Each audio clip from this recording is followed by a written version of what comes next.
this event from Berlin, from Europe, from Asia, from India. Before we start, now a few words about enpact. enpact is a non-profit organization, and we are all about empowering entrepreneurs, empowering startup ecosystems, and empowering international cooperation. We were founded in 2013, and we have a passion for entrepreneurs and startups, and we help them at every stage of their development, from creating their first product to scaling and exploring and entering new markets.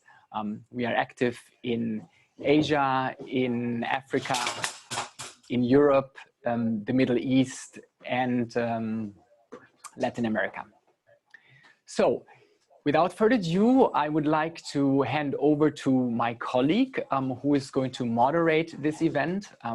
His name is Matren. He recently joined enpact. He's a serial entrepreneur and is known to the startup AsiaBerlin, the AsiaBerlin community, because he's an AsiaBerlin ambassador and therefore best qualified to guide us through this event over the next hours. Martin. Thank you very much. It's very interesting, I would say, these times that we are living in these days, where just 2 months ago we were having the first event of this kind. And that one was obviously an offline event, and we had a great time and in a great space. Today we are online here. The world has turned very fast in the last 2 months. But I'm very, very happy that all of you are here, pretty cool. Listening in to our live stream here from our wonderful new studio, the Flower Garden. So we are going to have in this event a couple of very interesting talks. We start with Dr. Rainer Seider.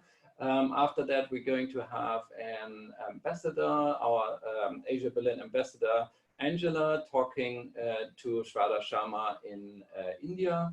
After that, we have 3 presentations from 2 entrepreneurs and 1 growth marketers. So Dr. Rainer Seider, the initiator of the AsiaBerlin startup activities, and obviously also of the APW, the Asia Pacific Week.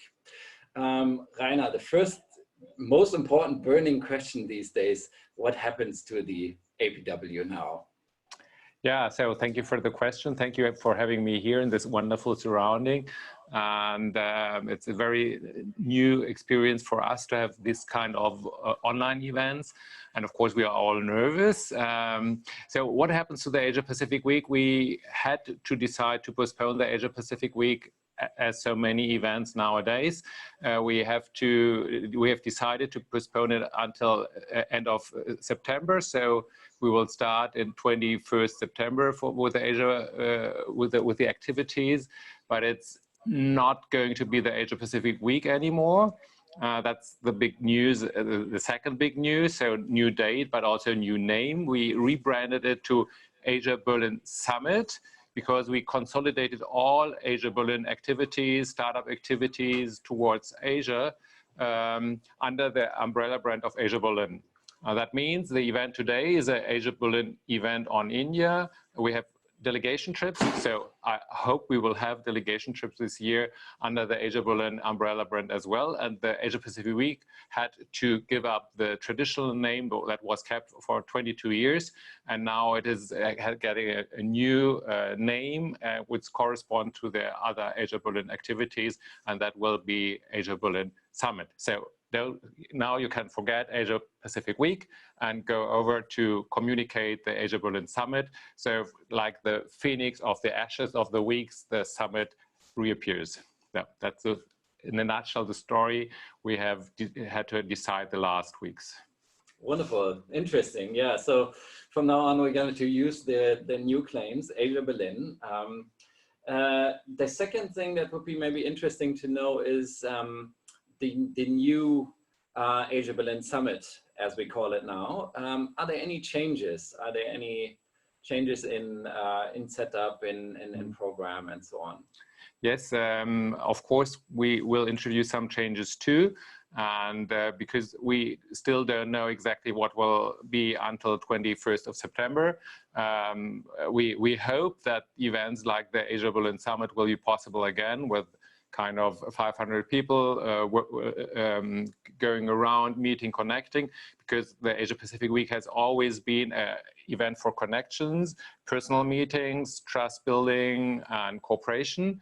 And now, of course, we don't know the situation end of September. We hope that there will be normal events like this possible, but there are probably at the same time still some travel restrictions, and we know that not every speaker will be prepared to take 2 weeks of quarantine before and 2 weeks of quarantine after the Asia Berlin Summit. So there is we have to calculate also that there should be possibilities to reach out and to have also attendees and speakers at the summit without being personally present. So that's the reason we will introduce online formats for the online tools for the Asia Berlin Summit as well. So it will be a kind of hybrid between online and offline.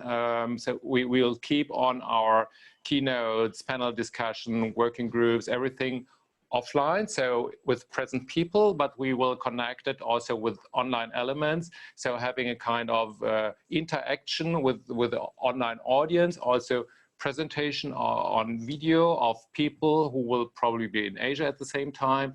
And now we are working to get a very intelligent and synergetic combination on online and offline elements. And I'm very curious how it will appear in September, how many people can attend from Asia personally, but also how the reach out will be into Asia on our online elements. So in the best cases, we have Asia Berlin Summit as the Asia Pacific Week before, but with added online elements that will create more interaction, more activities, and more synergies, and a better reach out towards Asia. So that's the best situation. The worst situation is that we will have less attendees, less participants from Asia, so that we have to bring the Asian partners back or into the event through online events. Anyhow, we want to learn for the future, so it should not be just from the necessity of coronavirus, one year event, but what we learn from our online activities, we should reuse for the next years, so that also that the Asia Berlin Summit will be kept as a connection place, a market where people physically meet. It should be at the same time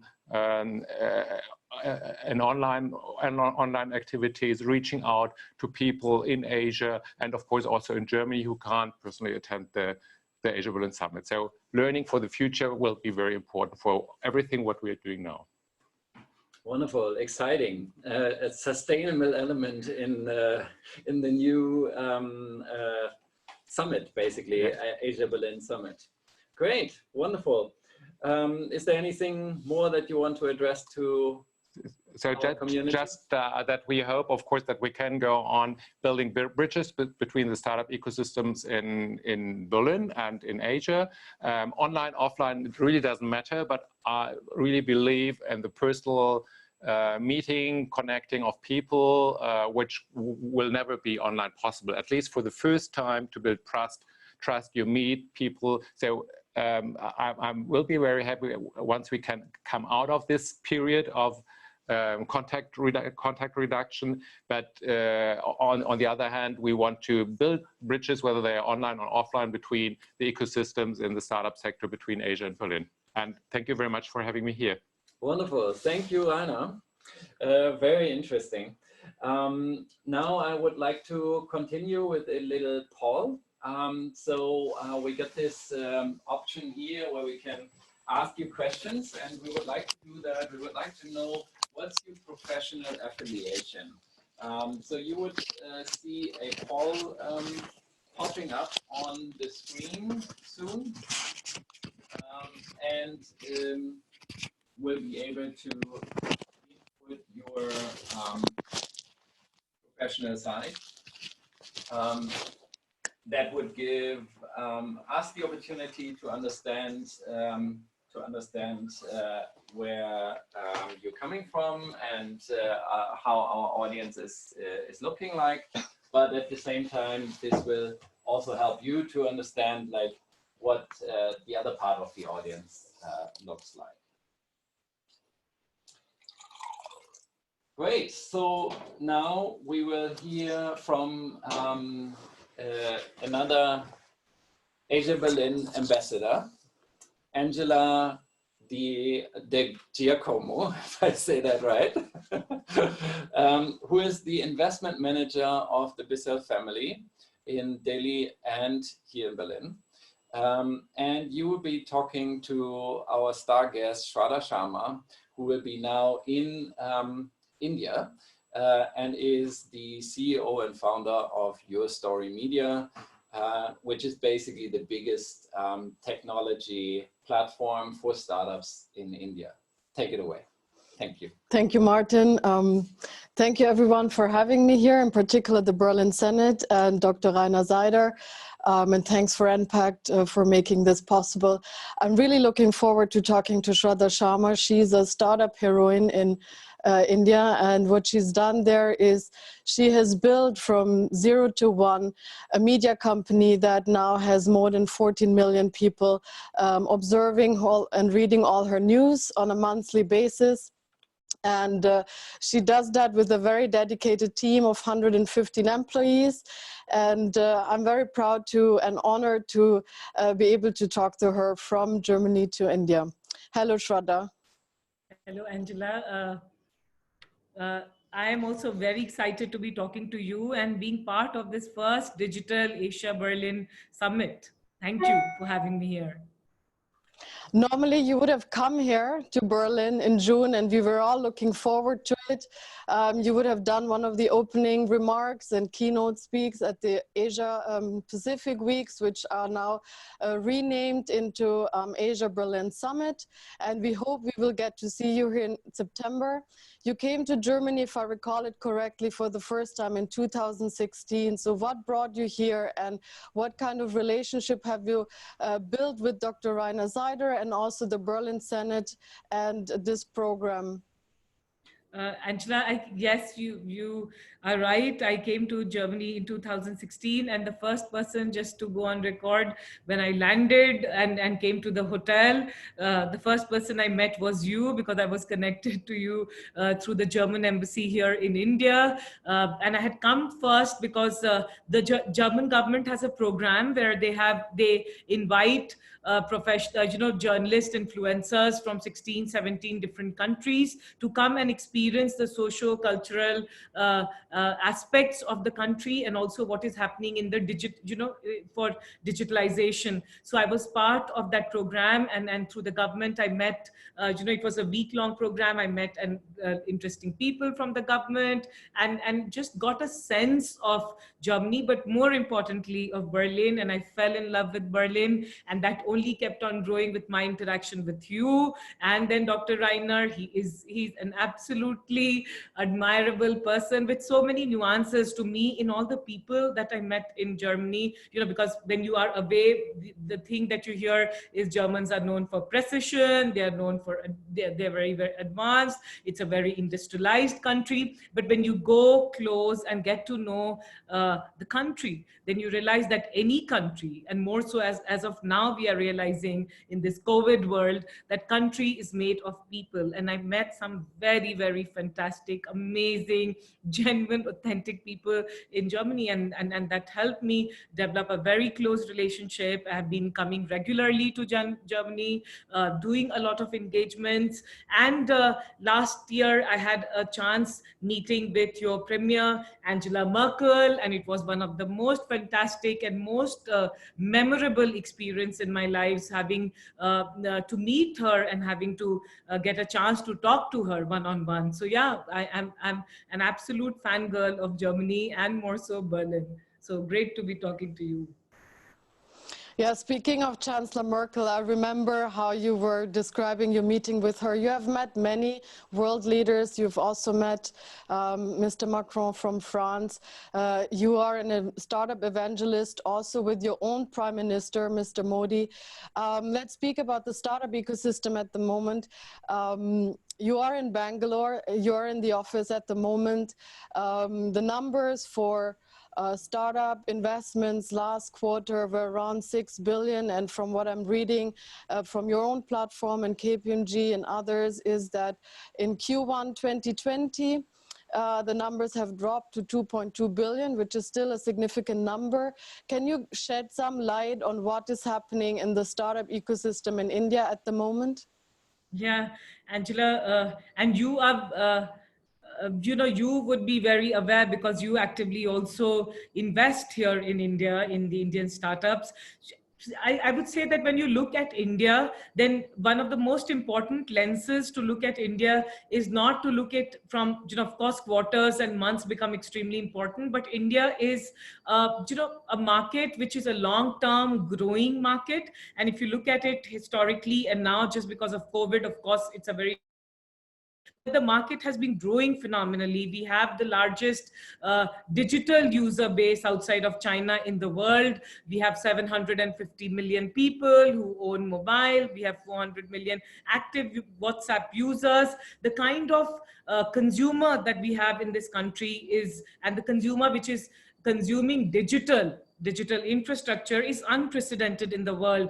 And because of that, there is a huge interest in investing in startups. And over the years, we have seen billions of dollars. You know, the last calculation that we did in the last, if you look at last 7 to 8 years itself, India has seen around 45 to 50 billion dollars being invested in the startup space. And I don't see that anytime soon getting slowing down. It will only increase, as you would have seen that we saw one of the most historic and large deal happen in India just last week. The announcement came where Facebook took 9% of shares in Geo for $5.6 billion.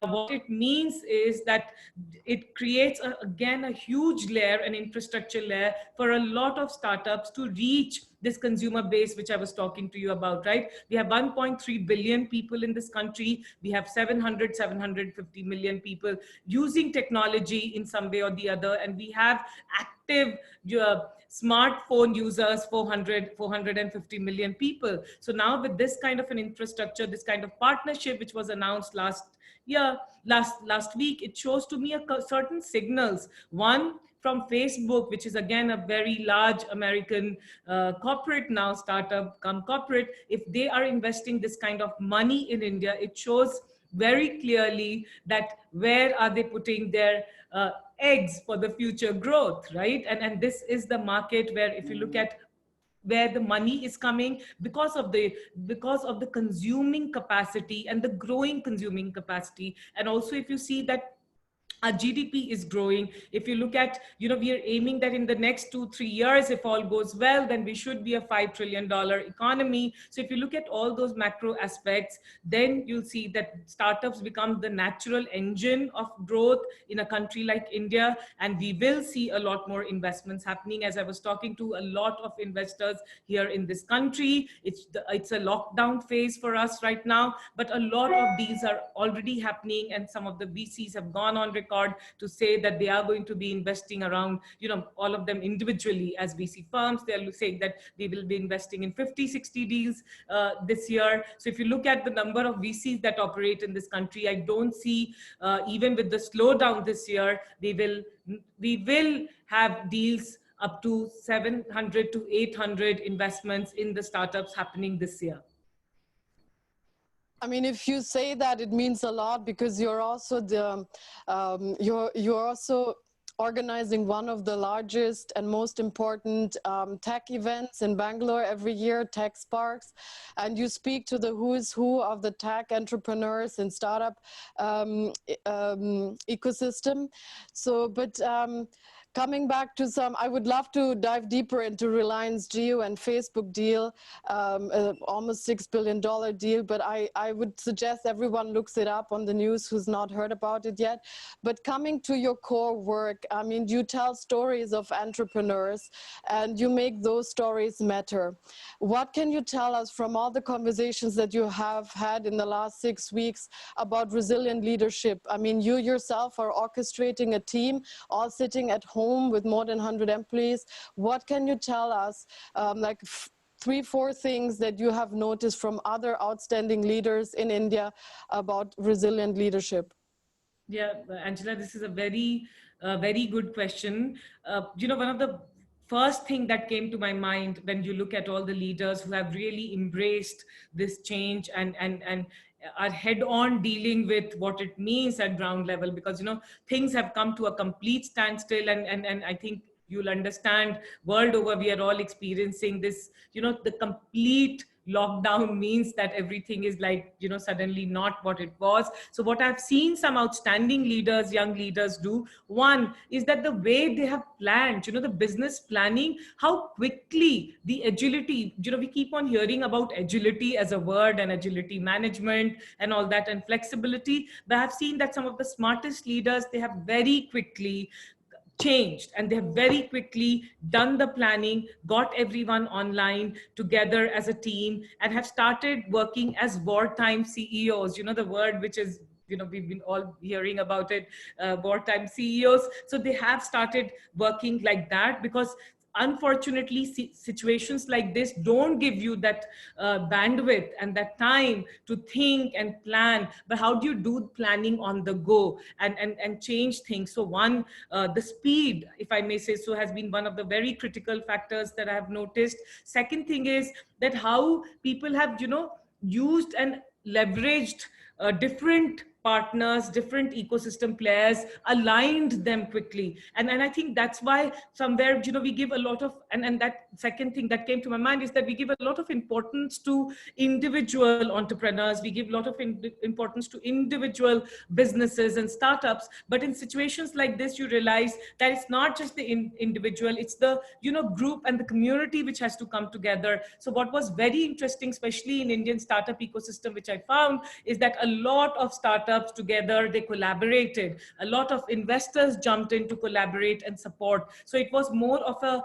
if I may say a military squad, where, you know, you had one smart leader aligning a lot of other people around him or her, and that became magical, if I may say so, because you were then able to do things, right? Like, for example, one of the big things for startups right now is cutting costs and looking at your own infrastructure cost, your cloud infrastructure, you know, your salary expenses. How do you deal with that? So then how do you involve different stakeholders to make that happen? Like, for example, I don't want to particularly name the cloud infrastructure providers, but a lot of them jumped to say, what kind of different plannings can we give you? What are the different kind of scenarios in which you could pay, or, you know, so those things aligning, I saw some of the resilient entrepreneurs able to do that very quickly and harness the power of the community around them. And third, I would say, which was very, very important, and in India,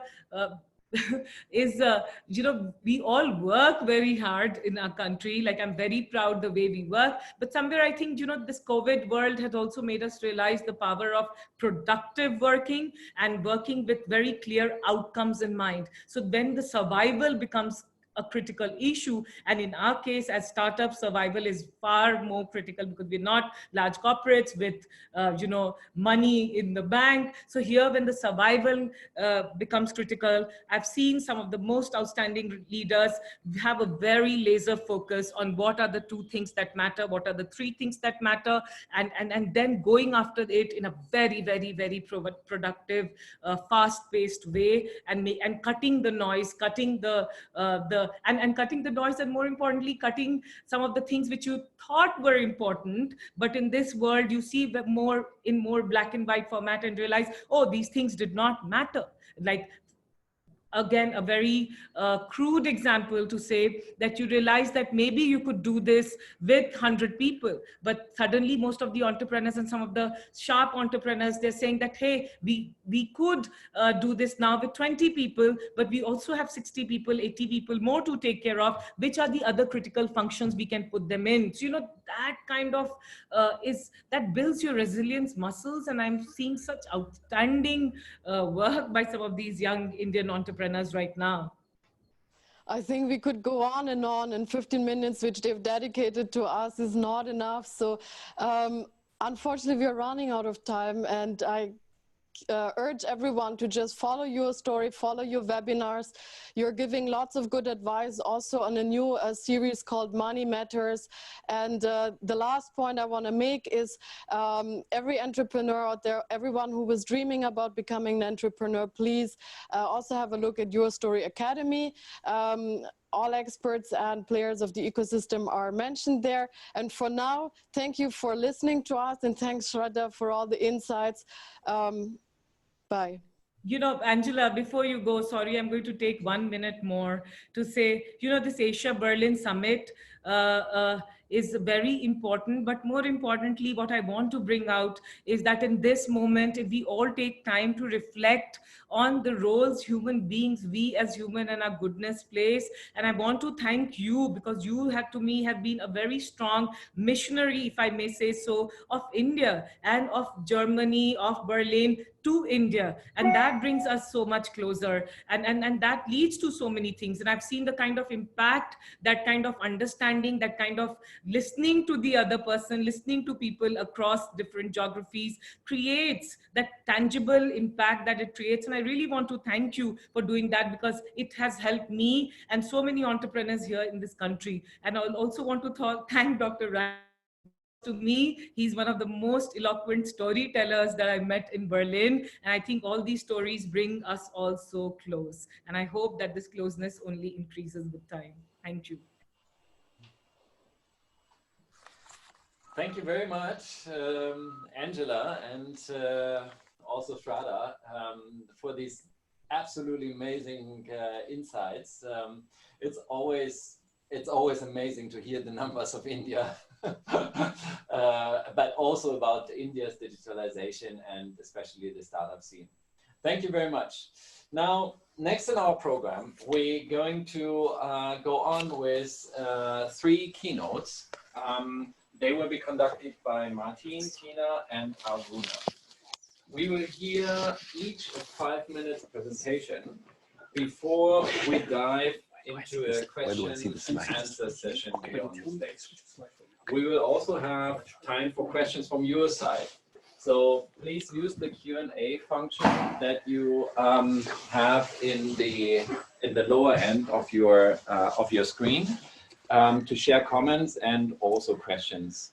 We really want to hear from you. And my colleague Elena will have the enpact account in her hand and then post the questions to me here on stage. Now, each session will have 5 minutes and followed by a 10 minutes Q&A for each speaker. So our first presenter is Martin. Hi. Thank you very much for being here. You are based in Berlin. You represent the AsiaBerlin community also as a delegate, as an alumni in one of our trips that we are organizing. And you are the the CEO of the company WaterTech. Green Tech Aqua. Green Tech Aqua. You handle a water tech company that is recently branched out into India. Yeah. Super interesting. Welcome, Martin. Please take it away. Thank you very much. So thank you very much, everybody, for having me. I appreciate the invitation, Dr. Rainer, also enpact, and the entire Startup Asia community here in Berlin.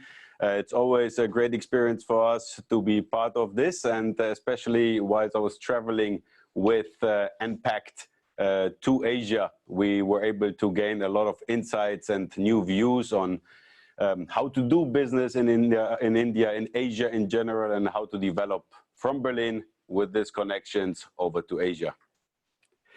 So just to give you guys an introduction into what we do and who we are, we're basically a air-to-water company that focuses on the deployment of this new technology to Asia. And we have been working with SEAS from Switzerland, who are running a research and development center in this technology. And we have decided to go to India simply because there's a lot of potential there. There's, you know, it's home for nearly 1/5 of the world population. It's a huge area that is also affected by water stress. And looking at the challenges that we have with water in India, I think it was the right move at the right time to really come and show our technology last year. In general, I also have a personal interest in India. That's why I, you know, wanted to go there and develop the market. We have, you know, over the last roughly 10 years, we've been going and coming and going for other businesses also. But now with GreenTech Aqua, we really want to bring this air-to-water technology and make it an lucrative alternative for the conventional and, let's say, sometimes questionable technologies that are out there at the moment. We started our journey to India in 2018, developed step by step, and have decided that for us, the direct sales into the market are the way to go at an initial stage, especially because as a startup, we have to you know, calculate and consider costs and development and how to enter a market. So we have decided to keep our production here in Europe, here at home, and then supply directly into the Indian market with the local presence and service team on the grounds. With the next developments that we intend to do is partially outsource our production to India, and then step by step, after we've shown some presence in the market, develop and create a sales program for our teams over there. So in the last year, actually, we have been quite active, and we've done the first Pan-India air-to-water roadshow, and tried to cover the entire country. I mean, we know it's a huge area, it's different climates, it's different people, different cultures. So we thought we'd give everybody a chance to experience our technology in life. And it was really nice to see that people were really amazed and very positively surprised to really see it live and in operation. So what we've done is we've started in Mumbai, then went to Bangalore, over to Chennai, and finished up in Gurgaon in the north of the country. And yeah, basically now with the COVID-19, we need to try to control our operations still and continue developing, but we'll come to that in a minute. So our basic principles are all about clean and healthy drinking water where it is needed most. And our machines not only make water, but also cooling, so cool air, cold air, primary fresh air, and heating. Yeah, so we can contribute to energy efficiencies, and by the savings that we have through this input, we can also create a very minimum impact on the environment. So we have a range of industrial machines that start at 250 liters per day up to 10,000 liters per day. And actually just in Q1 2020, our research and development team has come up with home appliance solutions where we can produce 50 and 100 liters per day also. And everything is food grade materials and in a compact frame design, so we can move it easily from A to B if needed. The beauty of our technology is mainly that we do not need any traditional sources of water, and we don't have to dig open the roads and do big infrastructure developments, because our machines are producing water when and where it's needed most at the location. And the contribution of the energy efficiencies come basically at no cost. Our technology is modular. We call it modular. But it's basically a great solution because we can always exchange and input the features that the client wants and make it available for small communities, islands, or any remote locations, but also for big residential buildings or offices. This is a great solution that we are looking to target in the next years in India. So as an example, we have been studying air to water in Bangalore, and in the south of the country, quite dry, but also a lot of humidity at stages. And we've been looking at our modular 100. This is our model that makes 1,000 liters per day. And in Bangalore, with the climate conditions, we can make up to 924 liters, which is quite a remarkable number, considering that we provide top quality drinking water, which is health and safety with added minerals. And also it can be, when set up around the city, it can be handled very easily by the citizens during the daily routines, and also for the operators that we are offering this concepts to. It's basically a considerable business also. So we have developed two concepts. One is the Fountains 4.0, which is basically a self-standing air-to-water production unit that is like a vending kiosk without personnel. So what we can do there is provide drinking water anytime, anywhere to all social classes. That is very important for us because we feel that everybody has the right for clean and healthy drinking water. And the beauty is that we do not exploit any natural resources. With the concept that we have, we also want to contribute to the reduction of plastic waste. And the whole idea is basically to customize it across India and make it available in any city that needs it. So a second concept would be the air-to-water plant, which is basically like a production unit for water, where we are abstracting the water from the air and develop an own recycling system to minimize the impact on the environment as well. I hope that was a quick introduction into what we do, and thank you very much for listening. Any questions, please feel free to add it in the comment section here as well. Thank you. Great, thank you, Martin. Yeah.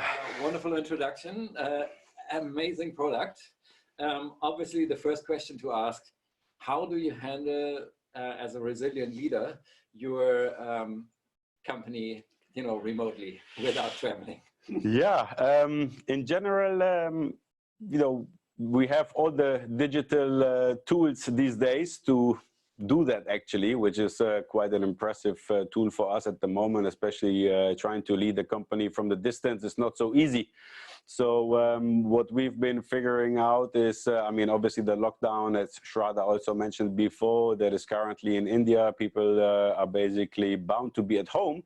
So we have decided to focus on strategic and on marketing aspects of our business and to develop and prepare our company for the times after COVID. So yeah, we're trying to, use the time effectively as much as we can. And, everybody needs to stick to the rules. So we're trying to also just do our best in the background at the moment. Sounds like a good plan. Thanks. You also have been delegate in one of the delegation trips that was organized by AsiaBerlin. Mm-hmm. What were your takeaways and how did it actually help your business on the ground? Yeah, I think it was a very helpful trip and trips that we have done with enpact and with the Startup AsiaBerlin community to understand the differences and the different needs of the countries in Asia. And traveling to Singapore, to Indonesia, to India with enpact really gave us a broader view on what is needed and how we can really integrate into this. I mean, we have met with big international companies and you mentioned Unilever, right? Yes, we have become now part of a program that they started out of Singapore. Mm-hmm. So yeah, step by step, I hope we can reach the markets, and with big players in the background. Also in India, we are seeing a lot of attention from leading companies that have an interest in sustainability and to protect the environment and give water to the nation. Wonderful, thank you. We have now the first question from community coming in. Martin, what are the areas you believe Indian entrepreneurs can leverage upon as compared to their counterparts in China? Yeah, that is a very good question, and this China-India question comes up more and more during COVID. What I see in India a lot is really the drive and still the motivation, the hunger that young talents have to develop the nation, and really to come up with new solutions, to develop something new that is not there yet. So I see a lot of tech, a lot of social enterprises coming up, and people really care for the society. It's a very rich culture that we see in India, and I think the feeling of the community is very strong, and yeah, I think that is something that makes it different from China in general. Okay, interesting. A good point to mention. A second community question. We have formed a startup in Germany, a GmbH, which with founders from Germany and India. It is into clean tech, so very similar to yours. What help can we seek from local startup bodies in terms of loans or businesses, collaborations with government, and so on? Well, I don't really know if I'm the right person to give you the best advice. Did you leverage on any of these by yourself? Not yet. Actually, what we do is all self-finance, but I know that there is a lot of initiatives from the Berlin Senate, I mean, from KfW, from IBB, from different institutions here that promote and support the expansion of startups into global markets. And Jan has, at the initial stages of this conversation, introduced himself. So maybe he is a good person to contact after this webinar to get more insights and to become also part of this Startup Asia Berlin community here in Berlin, and to develop with us all together. Wonderful. Thank you very much, Martin, for these wonderful insights. Thank you. We going on, move to our next speaker. Which is Tina Nayak, based in Berlin, originally from India. She is an entrepreneur herself. She mentors startups in India and Berlin. She's also a data wizard. Welcome, Tina. Thank you, Martin. Thank you so much for having me here. Take it away. Here's your presentation. All right. Thank you very much to AsiaBerlin Summit and also Rainer for having me here. This has been organized really well. I am here to actually share some of my learnings and insights that I've gathered over the last 13 years working in marketing, and especially in the last 5 years working in growth.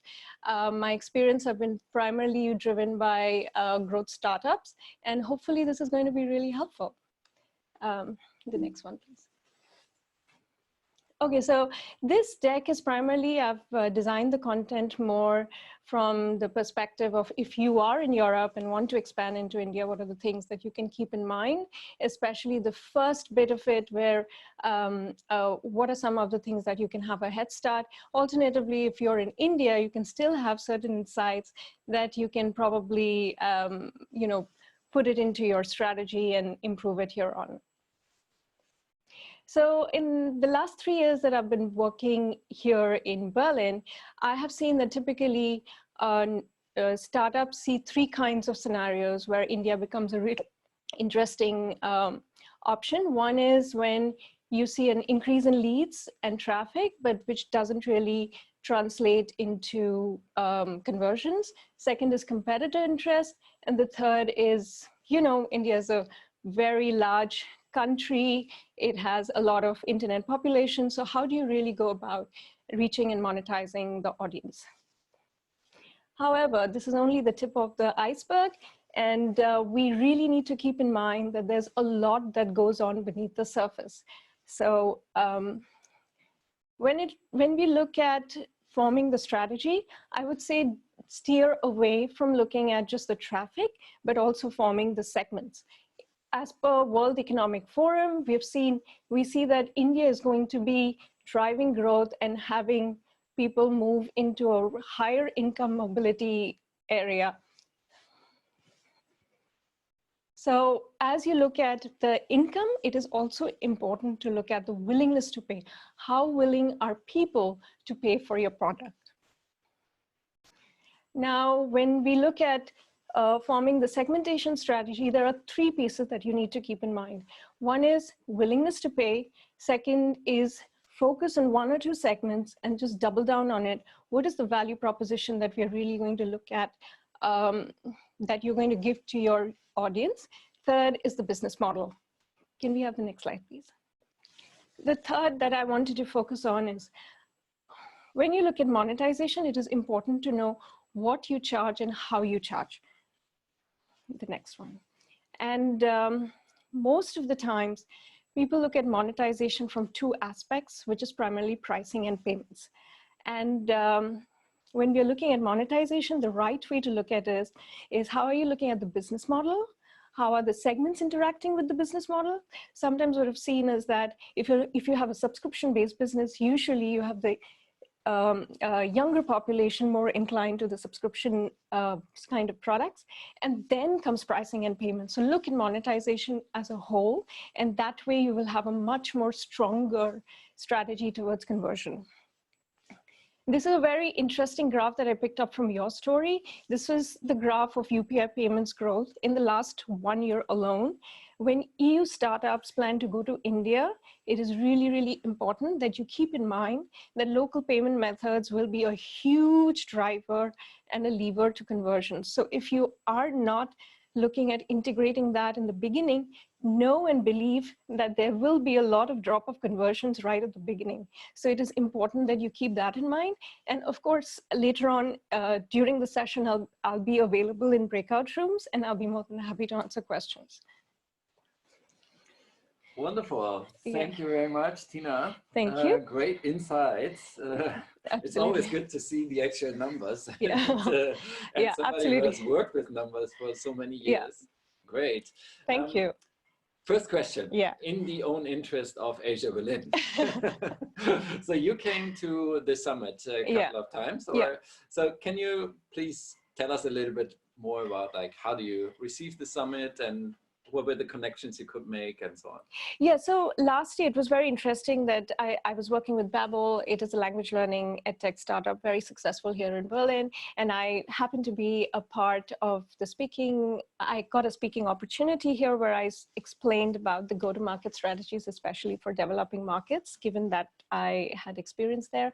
I was just fascinated with the quality of ideas and the startups and the just sheer passion and motivation of the founders that were here speaking about their products. And not only that, it was a great networking opportunity. So I was able to get introduced to a lot of different people and most of all ideas. And I left the event very, very inspired and buzzing with enthusiasm. So yeah, great platform. Wonderful. Let's hope we can reproduce this today. I have no doubts about that. So another question would be, what are the common misconceptions between India as a market? I think, are you talking about it more from the European startup perspective or? Yeah, okay. Probably yes. Could be also cultural, business-wise. Yeah, so one of the key things I've noticed between the cultural and the working differences between Europe and India is that one is you have to be really prepared for a lot of surprises when it comes to working with India. And because it's a very fast-paced working environment, people are trying a lot of new things. You have to be willing and able to look at different pieces and making sure that you're able to juggle a lot of that. Second is looking at product monetization and acquisition as problem statements of their own is very, very important, because when you look at the acquisition strategy, you need to think about product engineering and marketing together and not in isolation. So when you're looking at Europe, going from Europe to India, and you look at one piece at a time, you will definitely meet surprises along the way, which you're not prepared for. And this is why I wanted to talk about the iceberg model, because what is below the depth of it is far more grave, and you need to have an idea about it beforehand, before going into India. So yeah, I hope that was helpful. Makes sense, makes perfect sense, yeah. So is there any kind of like, yeah, that was actually quite good actionable advice, I would say, that you could work on. Based on your own learnings, you have worked for Babel, you also have worked for companies in India and also now here in Europe, in Germany. Is there any kind of like interesting insights of where you could say like, okay, that's what a company did particularly well, or that's where we maybe could have learnings? I would say that, you know, more than sharing something that a company has done well, what is really important is what you have the capacity to do well, because, you know, what has worked for one company will not necessarily work for another. And this is one of the biggest learning I have as a startup professional. What is really the one thing that I would want startups who are going from Europe to India to focus on is think about your monetization and your segmentation strategy really well. And that's what I talked about in the presentation, because what happens is we see the whole amount of traffic and the huge massive numbers, but then when we go into conversion and see that the money is not coming in, then we look at like maybe people in India don't want to pay, but actually that's not the case. The cases of value proposition that is probably missing, the segmentation and targeting is off, willingness to pay is a huge, huge driver and important. So that needs to be fed into the product design and the marketing. So all of these together, there are so many different factors that will help you convert. And at the end of the day, every business really needs to be able to make money and not just be able to drive traffic, right? True, yeah. Interesting, yeah. We got the first community question here. Awesome. So Ashok Pinto asks, hi Tina, what is your advice for services startups as compared to product base? So it really depends on what kind of service you're providing. I would again try to talk about, you know, what is the value, focus on the value proposition. Especially, it's very hard to give a very blanket advice, but overall I think you can't go wrong with the value proposition piece of it. A lot of services try to offer and go overboard with saying that this is what we are here for, but you have to look at it from the customer's point of view and say, what is the value the customer is really looking for, so that, you know, the perceived value has to be higher than the price that you're offering. So I would say that's one place, and also make sure that your service delivery matches with the value that you're promising. But of course, I'm available to talk about this in detail in the breakout sessions that we have later on. And yeah, if there's anything else, happy to answer, or we can do it later. Aviation and transportation is a big happening in India. Yeah. So what's Tina's thoughts on that? Unfortunately, I don't have experiences aviation and what is that? And transportation. Aviation and transportation. If you're looking at transportation from an Uber, Ola perspective, of course, there's a lot to be done. But in terms of if you're a tech-based startup, I think some of the insights that I've shared in my presentation is still valid. And we can possibly talk about that in greater detail. Okay. I'm sorry, I couldn't answer that question very directly. Last question. What is it that you like so much in the Berlin startup ecosystem? Oh, where should I begin and where should I stop? Yeah, for Berlin, I think what I really like is everybody's so open to ideas, and it's such a multicultural environment. You know, you see people from different nationality, not just in Europe, but around the world, from US, Australia, and Asia. And what that really stirs is an environment where you're open to discuss ideas and look at it from a completely different perspective, open to new perspectives. I think that is very, very important for a business to thrive and grow, because otherwise, if you're very closed and you're saying that this is the only way to go, or these are only a couple of ways, so that becomes very challenging. And of course, the tech scene is buzzing. You see founders here with so many new ideas and startups here. So I'm super excited. I mean, this is just the place to be for a startup growth professional like me, I would say. Wonderful. Yeah. Great, Tina. Thank you so much. Thank you, Martin. And thank you again for the lovely questions. Right. And you can all meet Tina later in the breakout sessions, as most of our other speakers as well. Absolutely. We're going to move on to our next speaker, Aruna, who was introduced to us by Amrita, who is actually our Indian AsiaBerlin Ambassador. Aruna leads Stelle Technologies for 7 years now, and as a CEO based in India and France. She worked with many European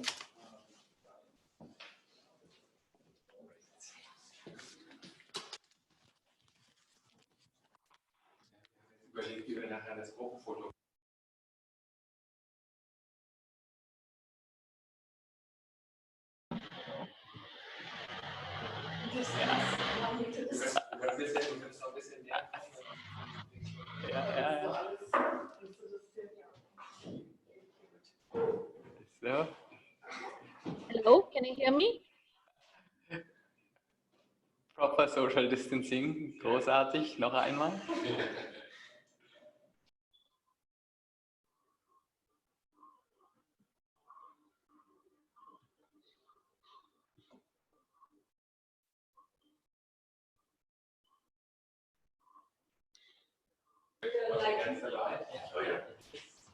Hello? You're in the middle right now.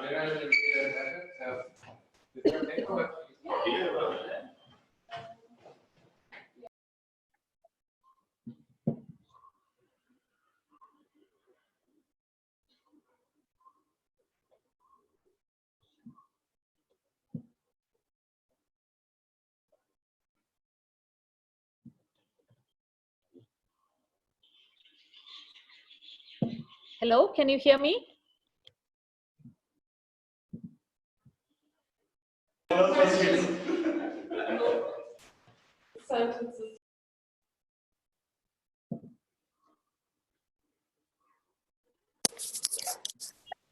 I think we're experiencing some difficulties, but Aruna, you can start with your presentation. And can you hear me, the audience and everyone? Yes. Okay, thank you so much. And good afternoon from my living room in Bangalore. And studio, can you see my screen? Elena, team, can you see my screen? So I can be sure that the audience can see it. Not yet, but can you share it, please? Oh, sorry, I haven't shared it.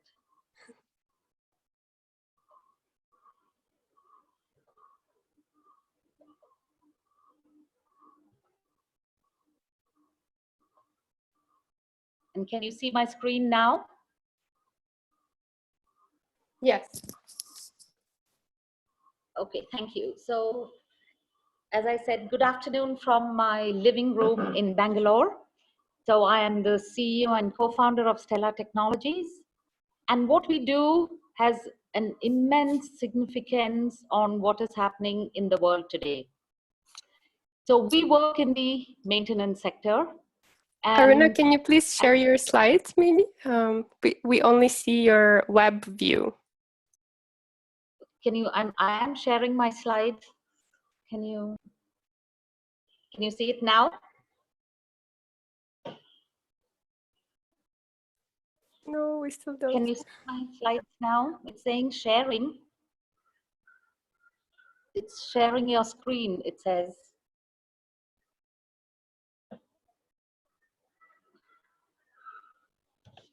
Elena, is it sharing or not? We see the web view, but hold on. Oh, What yes, now we do. Perfect. Okay. Go ahead. So starting again. So we work in the manufacturing, in the maintenance sectors. And in spite of all the buzzwords that we have been going around, like Industry 4.0, factories of the future, digital transformation, over 80% of any kind of documentation in the sector is in either paper or PDFs, which have been printed out, in a paper form. And this is true of the aerospace industry, of the trade sector, all the component manufacturers to that sector, which leads to immense problems where you have maintenance and a huge waste of time and productivity, where you have maintenance engineers flicking through manuals to find the right sectors, the right sections in that document to do any kind of repairs. If there are any other documents that have to be associated with this, they would literally walk from the shop floor to go and find the other backup documents. And if you're in a remote site, you have very slow, these are huge PDFs with a few gigabytes of data. So you would spend, hours sitting by a computer waiting for this to download. And, and in worst cases, you can even see people copying and pasting into Excel sheets in order to order the new parts, find the right prices, etc., to upload into supply chain systems. So this is a huge problem in the maintenance world, and I've just shown you a couple of examples of aerospace and trains. It's true for any kind of manufacturing industry where you need to repair things. So starting from here is where we built our software. So we are an enterprise software company, and we only focus on one thing, which is getting these documents of various types into a structured database-like format, and we stop there. And as you all know, PDF is like digital paper. You can't do any kind of applications around it. It has to be disaggregated and populated into a database for some very important things that will make life easier on the maintenance shop floor. Viewing the documents interactively on a personal handheld device. Now, this is getting even more important in the post-COVID world, where nobody wants to kind of, touch paper that cannot be sanitized. You can't spray disinfectant on it. So you need to have your own personalized interactive, an iPad, to be able to have your documents stored, viewed, refreshed, linked to supply chains, etc., and do everything that is now being done on paper. And of course, there are other, and again, if you look at the world today, there are two kinds of solutions that people would, and from our experience, that companies are buying. One is a painkiller type of solution where you need it now, so you can be compliant and you can open out your shop floors for the future. And then you have the vitamin-like solutions, which are nice to have, and that would be predictive analytics looking at things. So you can actually segment your market and really zero in on the painkiller type applications for now. And for us, it's getting this paper into a database-like format where so a lot of the manufacturing companies, including in aerospace, we're looking at, interactive content on iPads, like as a longer-term project, but that is changing. So we do have a lot of some of the biggest names in manufacturing and in MRO, in India, in France, which is Airbus, and our latest, the company that we are working with in Germany is Deutsche Bahn. And global partners, because as you saw, we only focus on one particular thing in that maintenance workflow, and the rest is done by our partners. So DB, I was in Frankfurt at the end of Jan, where we were selected as one of the finalists for a very precise challenge, how to automate documentation, train documentation. And I was back again in gorgeous and vibrant Berlin in February for the first kickoff with Deutsche Bahn. And that is when we kicked off. We actually met the DB divisions that are working with the product. And at the end of March, when I was meant to be back in Berlin again, everything moved online. So the actual midterm sessions, mentoring meetings, were an intensive 2-day event online. And we are, in fact, also delivering our solution online. Just a little word on technology. We can talk about it in a breakout session. Unlike AI, which works, tries to understand the meaning of words and sentences, we work on pattern recognition. So for me, for our software, a maintenance manual, whether in English, French, German, Portuguese, whether it's a train, an aircraft, or an aircraft part, it all has the same structure. So we can be up and running in a couple of weeks with just a minimum of 10 document samples. So that's a little piece on the technology. And finally, the team. So besides me, my co-founder is Dr. Pierre Fraisse, based a graduate of École Polytechnique, and he was with me in Berlin in Feb, based in France. Chandrasekhar and Arpita are both in Bangalore. So remote working has been a way of life with us for the last 7 years, because we can, besides deploying remotely from India, we also do R&D, product development, training, configuration building, evaluation building, everything we can do remotely. So nothing has changed on that front in the current scenario. Thank you. So I'm going to.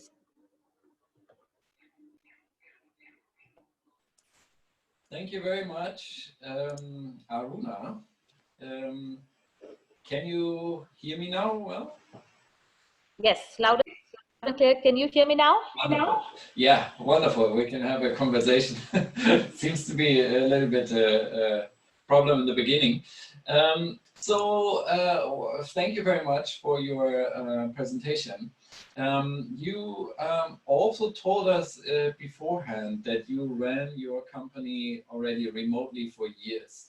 So what are now your COVID-19 takeaways, or how does it influence your actions as a founder, as a entrepreneur? So I mean, we've always been bootstrapped, and we've had very little funding, and we've taken fund and lived on customer money. So what we are really laser sharp focused on is delivering to the existing customers. We won't, and as I said, our channel strategy, which we've been working on for the last 2-3 years, is working with partners, whether it's technology partners, system integrator partners.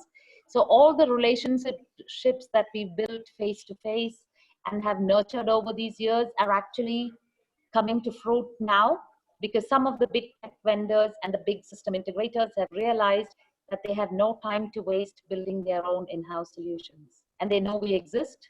So we've been, we've never been busier in terms of our sales activity or business development activity, and also in our delivery activity. So as I said, we are focusing on only the core pain points of customers and delivering to that. So that is our, and there's no kind of, trekking around trying to open new markets or anything. Focused on core business and customers. Wow, interesting. Yeah, this is actually quite hands-on, I would say. Quite something that where we have an orientation as entrepreneurs to really, the focus is important. Now, you have worked with Deutsche Bahn Mindbox Accelerator program in Germany. Can you tell us a little bit about your experiences in there? For me, the most important thing is, even before, when the challenge, the Future of Maintenance challenge was opened out, and it was an inbound thing for us, we received an email from them. The actual problems were so clearly defined that that was a huge revelation. So that makes working on the proof of concept with the actual teams much easier, because the problem was clearly identified up front. And I can tell you, after our kickoff in Berlin in Feb, we've not missed a beat. Business as usual, the deliveries, the project meetings, the whole project schedule has not tripped by even 1 nanosecond. So that is the biggest takeaway that I have. And there is an actual business and use case that we are working on, besides, of course, the mentorings and all that. So the biggest takeaway is that the program has not missed a beat, even though, there is no actual meetings which had been scheduled for various every 6 weeks or something. So that is my biggest takeaway. Wow, interesting. Amazing. So do you have any, let's say, strategic ask from our community, or we now have here 100 people in the call. Is there anything that you would like to, any needs? Germany is now, again, with a huge manufacturing base, and some of the largest number of system integrators, I think, after France in Europe, is how we could connect to these channel partners so that we can, extend our product to the other sectors of industry other than the railways. So it's really working with channel partners and also working with complementary technology companies, whether it's a large company, a medium-sized technology, and these are technologies in predictive analytics, in content management, in search, in supply chain. So big and small, and whether it's a startup, whether it's a mid-sized company or a big vendor, it doesn't matter. So that is what we would like to do offline without actually, without actually traveling into Berlin or traveling into Germany, is to build that base over the next 2-3 months. So those connects would be absolutely great. Nice, wonderful. We have a community question here. Okay. Mandip asks, what will be post-COVID changes in the aviation sector? I'm not sure if that is a Indian-specific question, but probably also a global question. I mean, we all read the news. From what we know, it's going to be a very difficult time for commercial aviation. But but aircraft still need to be maintained. They need to be, so even if they're sitting on the ground, they need to be looked after. And any flying airlines, whether, and a lot of the current commercial airlines are being used for cargo flights and for other transportation flights, they will still need to be maintained. And what I'm hearing from the expert, I'm just a software vendor to that sector, but what the experts tell me, and our customers, more important, tell us, they can't cope with paper-based processes anymore. The aircrafts that come in have to be turned around quickly, and there'll be many more of them coming in the next 6 to 8 months, especially the non-flying aircraft. So the maintenance, selling any kind of bells and whistles, nice to have product to commercial airlines and to the aviation sector, I don't think is something that's going to happen for the next at least 18 months. But on the maintenance front, there'll be a race to get digital. Okay, great. That answers the question. Yeah, thank you very much, Aruna. Thank you very much for your presentation as well. Great answers to our questions. We will move on in our program now to our partners. We would like to introduce 2 of our partners. The first one is Julian Zix, project lead for Bundesverband Deutscher Startups, which is German-Indian startup, which is organizing a German-Indian startup exchange program called GINSEP. Hello, Julian. Are you there? Hi, Martin. Yeah, thanks for having me. Am I audible? Yes, wonderful. It's great. We have another bookshop in the background. Very nice. Yeah, exactly. That's my home office. Awesome. So please tell us, what is GINSEP? Well, GINSEP, as the name suggests, German-Indian Startup Exchange Program, we see ourselves as a platform to bring together all the players of the Indo-German startup ecosystem. That would be startups, of course, so Indian startups, German startups, corporates from both the sides that want to work with startups, government players, research institutes, investors, and so forth. So we want to bring them together to have like one platform where all of them are coming together. As you also mentioned, so the German Startup Association is implementing GINSEP itself. So GINSEP is part of the German Startup Association, and we are supported or funded by the Federal Ministry of Economic Affairs and Energy in Berlin. And the goal of GINSEP is itself to provide access to the network to Indian and German startups to enter the other market. So explicitly, Indian startups that want to come to Germany, so inbound and also from Germany outbound to India. Cool, interesting. So what do you actually offer to the startups, like on the ground? It's mainly the access to the network. So from the beginning, we are 2.5 years old now. We have like more than 100 experts in our ambassador network. So we have this ambassador network from people, for experts, individuals from different sectors and different locations, geographies, basically different players. There are startup, then again, from startup founders themselves. So Indian startup founders in Germany, German startup founders in India, government players, corporates, again, the research institutes and investors. So basically there's something in it for everyone. So basically the individual startups can reach out to these experts. We've established a tool on our GINSEP website for that. So it's an interactive tool where they can directly reach out to all the individual experts. And besides that, we organize workshops or we are there at events or presentation or events where we have pitching opportunities and so forth. Interesting. So it sounds a bit similar to AsiaBerlin. Where is the difference? How would you define it? Exactly. Actually, it's very different. So it's not similar. So I say it's very complementing. So we have this inbound and outbound focus, and we're limited to Germany and India. So and besides that, actually for us, AsiaBerlin is an important local partner here. As I said, we are like nationwide, so we require these local partners from all the regions, and AsiaBerlin is one of the important partners, of course, because Berlin is such an important place. So in this sense, we are collaborating. So this is a very complementing situation. Wonderful. So what is your crisis response right now to the COVID-19 situation?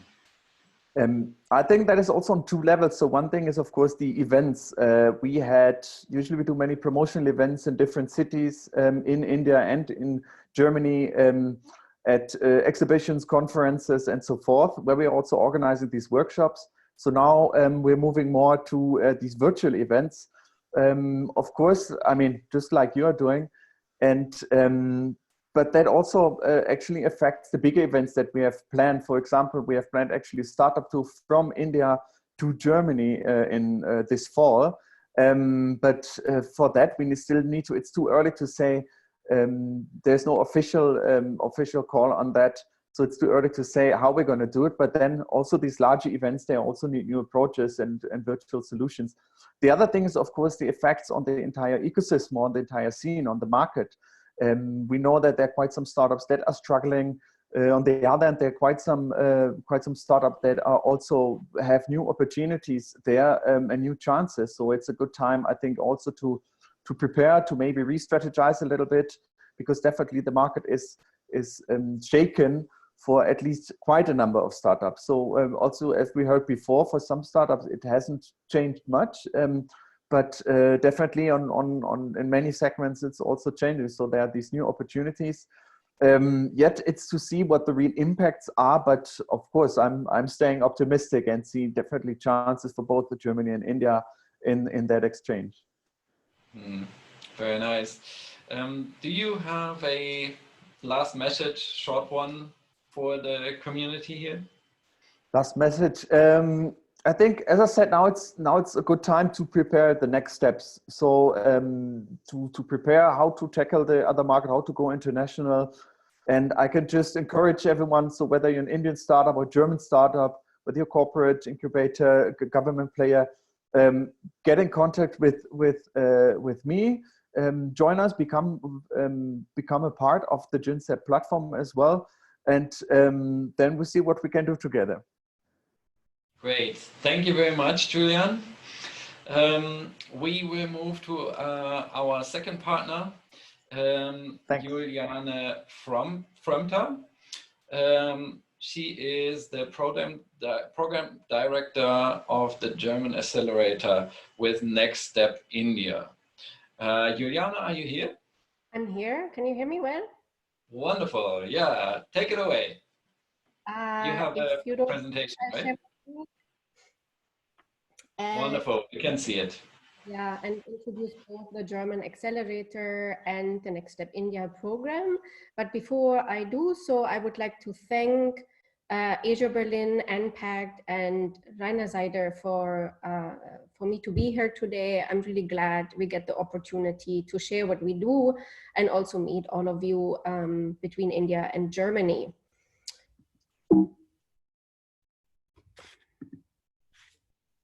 Moving my presentation forward. We can see your screen. I am. Oh yeah, very good. So first of all, the German Accelerator is active around the globe. We are supporting mostly German startups on their expansion plans around the globe. You see all the destinations here between Silicon Valley, New York, Boston, and Southeast Asia, where we're present with our hubs.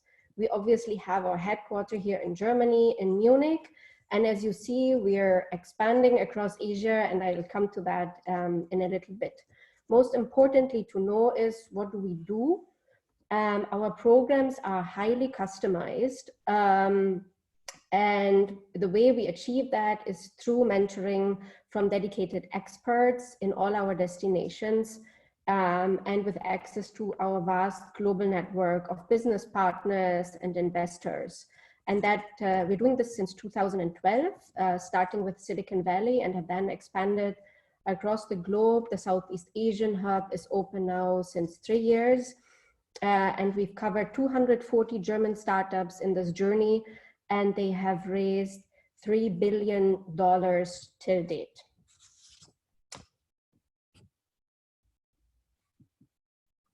Here's a quick overview of all the hubs again. I would like to add here that we are focusing on market entry in Silicon Valley, New York for tech, fintech, and other sectors, while Boston focuses entirely on life sciences, and Southeast Asia is sector agnostic. And these are our physical hubs with actual offices and a dedicated team in all these geographies.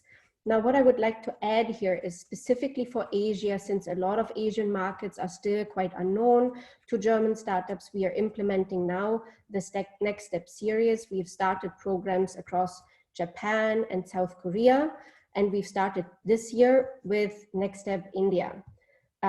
It's important for you all to know that all our programs have moved online.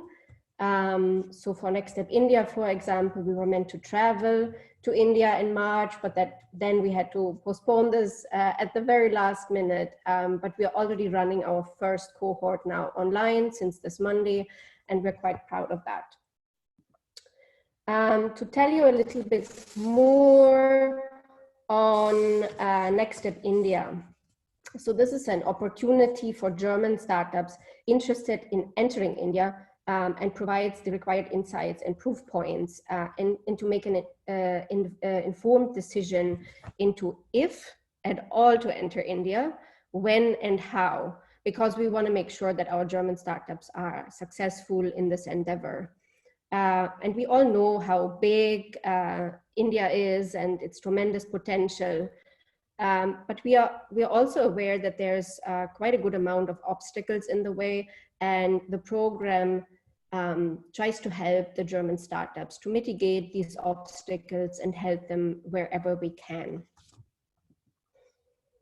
Our next slide speaks about the focus sectors that we've identified, and you may already see that there's quite an overlap in these sectors with Germany's core competencies and research-prone fields. And we've made a very conscious decision here to ensure that we don't get in the way of Indian entrepreneurs, but actually make sure that we bring solutions to the Indian market where German startups can provide an edge. And while we focus on these sectors because we think they are most success prone, we also do support startups that don't fall under these specific sectors if we believe there is good chances of success. You just need to speak to us. We can have conversations even before joining the program if there's potential for your solution in the Indian market. One thing that I would like to highlight here is our current open call for startups in the logistics and mobility field, and obviously beyond. As I said, the program will run from the 29th of June to the 31st of July, and the application is still open until the 31st of May. If you visit the website, you can also just reach out to us if you want to have more information. Happy to provide those. As most of as most other programs as well, we work with a platitude of partners, and as our sister program GINSEP, we are also supported by the Federal Ministry for Economic Affairs and Energy. Here you can find my contact details, so if you have any question, please reach out to my email. Thank you so much. Thank you very much, Juliane. Very nice. I thank you for being a partner in this, and with this, we're pretty much done in our regular program for today, at least for the official part.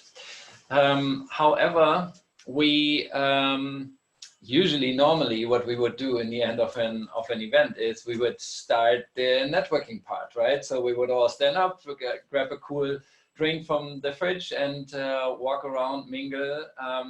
Now we gave some thoughts about how can we do this online now, and came up with a website that should help facilitating networking.